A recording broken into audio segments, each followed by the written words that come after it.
Ever since the recent election, the new election that took place a couple weeks ago in New York City, you know the one I'm talking about, I have gotten so many questions. There's been so much conversation around, are people really getting ready to exit New York City, kind of similar to what happened when the virus occurred? And do you think, Barrett, that is going to affect prices, supply and demand again? So I thought it would be kind of interesting today. There's a new article that just came out. I have it up here on my screen, and I'm going to just summarize it for you so you don't have to read the entire article. I will link the article down in the description box. Now, sometimes I forget to do that, and if I forget to do that, just tell me down in comments and I'll link it. But I'm going to make a mental note right here, a written note, to link the article. So I'll link the article in its entirety, but I'm going to give you a bullet point summary of what the article said. Now, the article is called A New Yorker's First Glimpse of Naples, Florida. So basically, this person has never been to Naples, Florida before, somebody that lives in New York City, and he is considering moving. This is an area that he's considering. So he is giving us in the article his impression of Naples as somebody who has never been there before. So what I'm going to do, because you can read the article and that's all fine and well, give you a bit of a counterpoint. So I'm going to read what he says, and then I'm going to tell you what the reality is, because if you watch this channel, you know that we do not go over the brochure living, and this is going to be a bit brochure living. All right, so the article begins with a gentleman who is from New York, and what he had always done, he's been to Florida many times, what he had always done is when it drops below 50 in New York, he heads to Florida. So the article begins that for his first trip over to Naples, he flew in from West Palm Beach by private plane over to Naples. What? I'm sorry, he flew in by private plane from West Palm Beach? Like, okay, he and I are in a different tax bracket. Like, why wouldn't you drive? And why is this your first time in Naples? I don't know. Maybe he was just making sure the private plane was running properly. You know, there's been a lot of plane issues lately. So, okay, fine. He flew in from West Palm. We'll give him that. So what he says is he was first struck by the miles and miles of inland canals, the beautiful streams, and he said from up above, it looked a lot like Venice, Italy, or Amsterdam. So again, what we have to do when we're reading these articles, this gentleman, is he like me? That's what I always ask myself. If I'm going to read an opinion article, is he like me? So I'm going to make a guess that this man is probably going to be looking to buy in Port Royal. And me personally, I'm not looking to buy in Port Royal. But if you're a luxury buyer, this could be you. So this is his impression. So he says, luxury from the moment of arrival. Naples Municipal Airport. So he did not fly into RSW, the one in Fort Myers that all of us peasants fly into. He flew into the Naples Municipal. So he says they serve private jets without traditional terminals. He liked that there's no TSA checkpoints. It was very easy for him to fly in to that airport. Now, here's the thing. This is one thing I'll say, because again, counterpoint. I do have a lot of people that will ask me about flying into that airport. Usually not because they have a private jet, although some have. Listen, some have. I work luxury as well. But a lot of times people don't realize that your choice of airport, when you're flying into Naples, most people will fly into what's called RSW, Southwest International. That's in Fort Myers, but it's pretty easy to get in and out of there. I like that airport, but you can also, like, let's say you were going to be looking in downtown Naples, or maybe you're going to look in East Naples at some of the new construction, or maybe you were going to be staying in East Naples.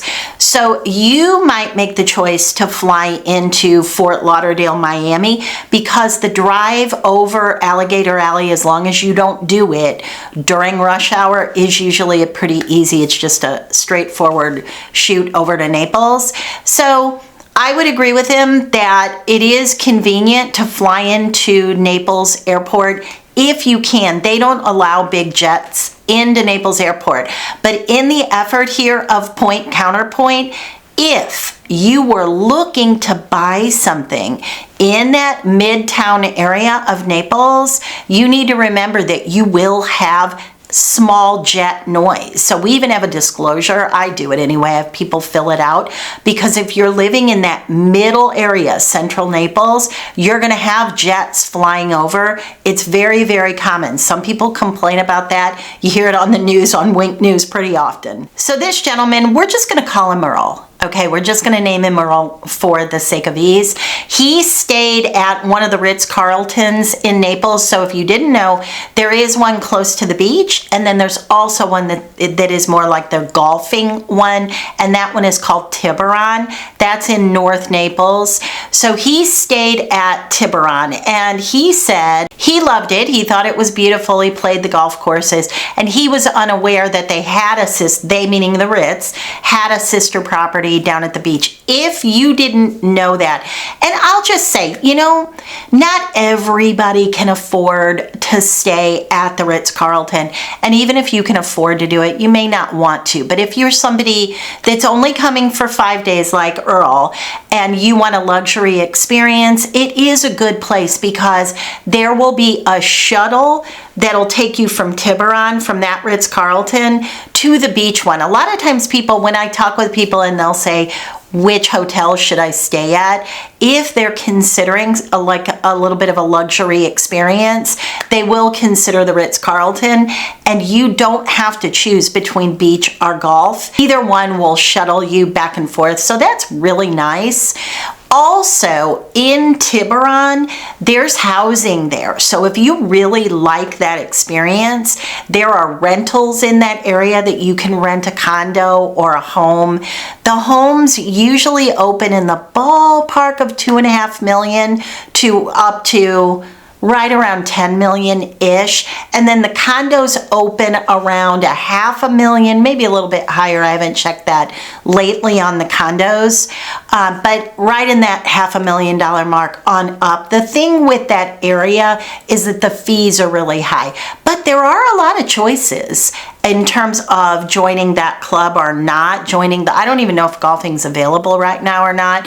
And at Tiburon, if you didn't know that, they do have 2 courses there. So golf courses if you're a serious golfer. So I think that it's a good luxury experience to experience the beach and also golfing if you want to. So we ended up taking a boat tour.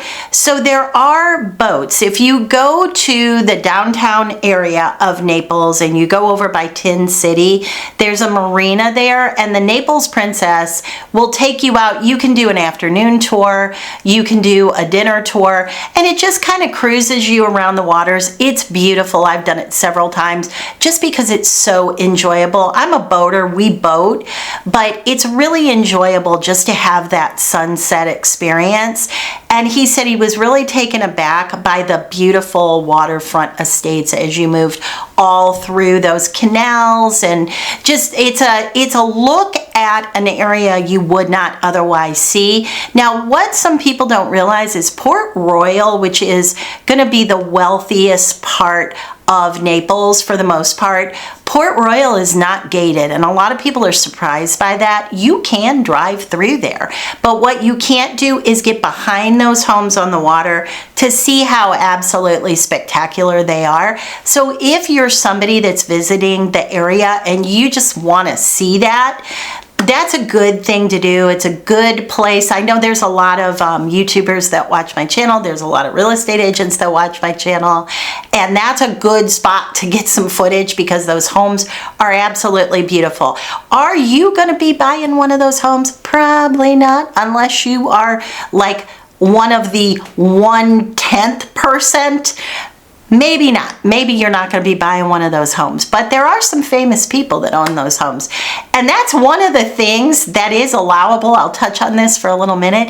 It's still allowable in Naples, and it's not in other areas. Like when I go to Sarasota and I go on those beaches, you will see like there's delineations of don't cross the line peasant. And I'm assuming that applies to me. They don't want you behind their homes. And some of the beach clubs and the condos, it might as well be a chain link fence. There's definitely some haves and have-nots. But the cool thing about Naples is they don't have that right now. So most people try to be respectful. If you're walking the beach, if you're doing a walk in the morning, yeah, you've got multi-cajillion-dollar homes off here to the side that you could just stand there and stare. But most people will just do what they do and walk. But there's been a lot of talk about that, and that is the case in a lot of areas where there's a line that you can't cross because these folks don't want you. You know, if you get up early in the morning and you live in a $30 million home on the Gulf and you come out in your robe, you may not want people standing there taking a bunch of pictures of the back of your home. Downtown charm meets the sea. He was absolutely taken aback by downtown Naples. Now, most people that consider moving to Naples, that is the first place they go is downtown Naples. And you should. It's beautiful. It's wonderful. It's casually elegant, not inexpensive at all. Yes, you can walk up and down there, not dressed to the nines and feel comfortable. But if you're going to shop there or if you're going to eat there, you're going to be getting the big wallet out because it is not inexpensive. For people that live in the area, most of us go there from time to time. You go there when family comes in. I meet clients there all the time. I'll meet clients at one of the coffee shops in downtown Naples because it's a good point to sit down, chat, talk about real estate, get to know each other, and then head out to look at homes. So it's a beautiful little area, but it's probably not somewhere that you're going to go on a daily basis. So he said, unlike New York, where beaches lie a distance from the city center, Naples' Fifth Avenue area led directly from shops and restaurants to the white sandy beaches. Absolutely true. And the pier will go back up. It keeps getting wiped out by hurricanes, but it'll go back up, and supposedly this time they're going to build it bigger, better, stronger. I hope they do because it does keep getting torn down, and it's such a beautiful little spot. It's a great spot, especially if you're doing a 5-day vacation. Remember, I want to say that this gentleman is doing a 5-day meet and greet to the area. You know how I always tell you, you want to get to know an area before you just make a decision. That's very important. So bouncing in, he's flying over from West Palm. We already established this. So maybe he can live a little differently than many of us. But for you, if you don't know the area well and you're on limited time and you can't rent for a month here and there, or maybe you visited Naples enough times that you know what areas you like, you have to do those visits. Even if you do 3 or 4, 5-day visits, it's better than just coming in and buying. Because if you just fly in and buy, chances are you're also going to resell pretty soon, usually within 3 years. So I know it's tempting because there are good deals out there right now. There really are. And then lastly, Earl was very taken back by the water. He said the Caribbean glass-like water was really surprising to him, having come from the other side where you've got big waves and the water tends to be more turbulent on that side of the coast. But on the Gulf Coast, it is little bitty waves. You don't get those big giant waves. So if you're looking for surfing, it may not be for you. You have calm water that you can walk out into. Now, me personally, I am very much of a controlled body of water kind of person. I'll go up maybe to my shins, midway up, something like that. But beyond that, I have to be in controlled water, like, a nice pool, something like that. Because it's not my atmosphere. The fish and the sharks and the whatever, they live. That's their home. That's their house. I don't need to be putting my whole body in their house at all. But a lot of people do like to swim in the Gulf, and that's because it's nice and calm. Now, we do have rip tides and rip currents and things like that. Everywhere is going to have that. But the water is very calm and it's very clear, and it's not unusual for you to walk through. One of my favorite things to do is to go early in the morning to the beach, way before anybody's gotten up, and I have my little bag and do my shelling. So there's a couple areas in that downtown Naples area that you can walk through the water, and there are great big shells that you can pick up before the water is turned over a lot. So overall, what is our takeaway from Earl's experience? Well, I think Earl has the money to get whatever he wants. I'm going to just go out on a limb and say that. But when you can have whatever you want and you pick Naples, I do think that says a lot, because as much as we talk about the things that are less great in Naples, because I try to balance things out, there are so many good things about Naples as well. And if you're looking for a luxury experience, I think it knocks it out of the park.